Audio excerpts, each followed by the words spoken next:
Hey guys, what's up? Carter here.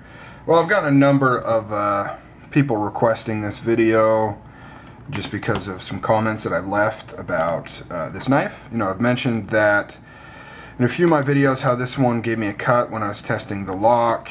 I mentioned it, you know, and some people were talking about striders and things like that, and they're asking, well, why doesn't companies like ZT's have problems like that? I mentioned, well, actually my 0550, the lock will fail pretty easily.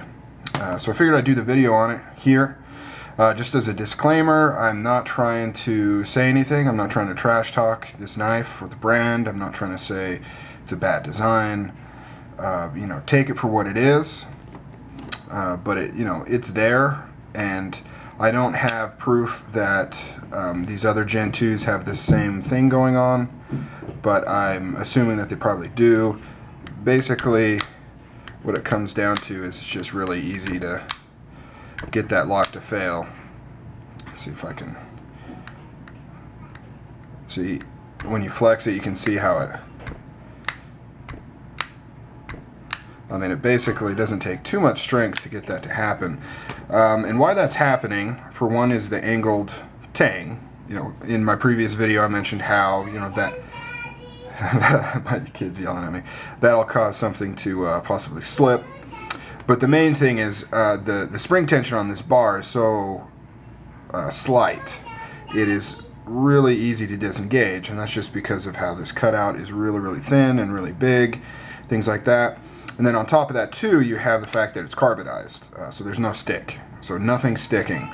So obviously if you put negative pressure on the blade, you know, it's a recipe to make it kind of slip. You know, on the plus side though, because the tension on the lock bar is so slight, it is smooth as butter, easy to disengage, and there's absolutely no stick. So, you know, it's a give and take type thing, but it is definitely there. You know, obviously if you're gripping it properly, you know, where you're putting pressure on this lock bar, you know, see, I can't get it to do it when I'm gripping it, and I'm not even death gripping it. I'm just, you know, a good strong grip, just holding on to it. So it's really not an issue, but yeah, so I just wanted to show that. You know, like I said, I'm not talking trash. I'm not saying it's a crappy knife or don't get it because of that. You know, the smoothness factor is definitely awesome. So I love this knife. I carried it today, and like I said, I'm more than trusted. It's super safe. Not only does gripping it hold it in place, but you have this you know, finger guard right here. Even if for some reason, assuming you're holding it correctly, it were to disengage, probably gonna be okay. So alright guys, just wanted to show that real quick with this knife. Like I said, I don't think it's bad at all. It's fine. It's not a big deal. But, you know, I like to show things and talk about all aspects of things, and when I notice things like that, you know, I figured it's good to share them, just so information's out there. You can do with that information what you will.